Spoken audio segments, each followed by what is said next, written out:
Given the shocks, megatrends and disruptions in our environments, populations and technologies, we must ask whether HE is preparing students with the appropriate competencies to face and to change these impacts and trajectories. Students need tangible channels of action to avoid feeling disempowered before the multiple existential threats. Without these, the anxiety and depression that many already experience is compounded.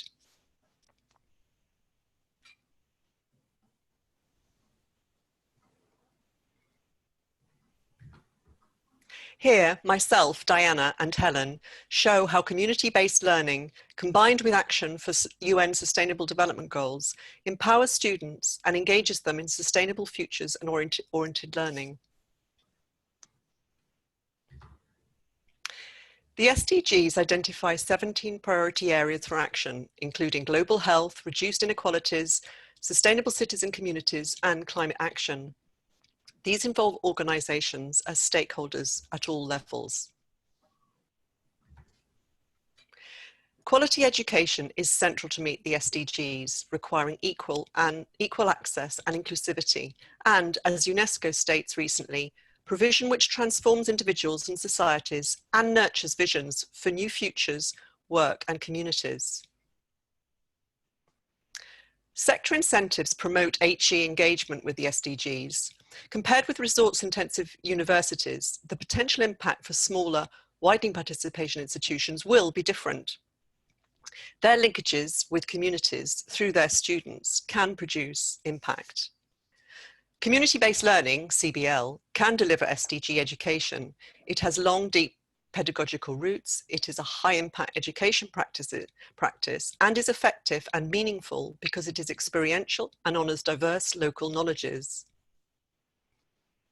Our CBL takes various approaches. We hold multidisciplinary events for stakeholders and partner with local and national organisations to provide curriculum, co-curriculum and extracurriculum learning and different intensities of practices. Citizen action is a high-intensity practice. Students learn at profound levels from and in local communities. By working with Remembering Srebrenica, genocide survivors and the community of Ludin, students take action through events to build cultures of understanding and peace. Similarly, focusing on modern-day slavery with practitioners and organisations, students co-produce local responses to the global challenges of this exploitation, addressing protection and prevention, and a community-tailored modern-day slavery policy for the university. With community participation, students participate with the community through structured and meaningful conversations. By combining in-house knowledge and lived experiences of migration, racism, and policies, participants develop bridges that cross divisiveness.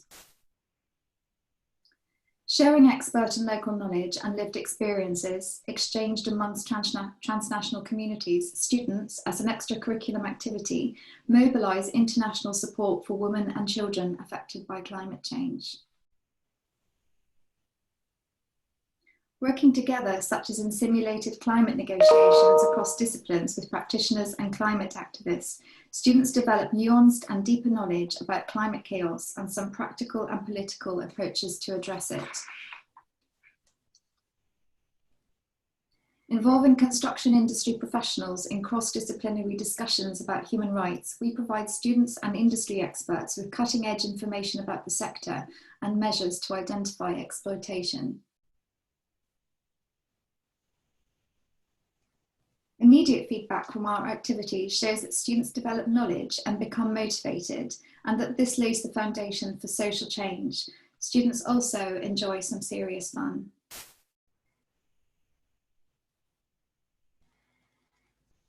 Significantly, students tell us that these inclusive practices validate their lived experiences and provide safe learning environments to extend knowledge beyond their own.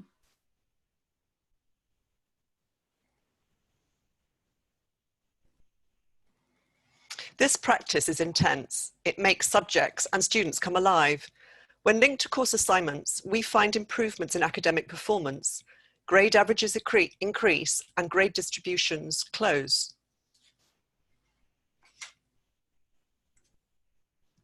Bringing together students, staff and representatives from community, the council, business and third sector organisations also generate synergies and unexpected outcomes that contribute to student learning and fulfilment of the SDGs.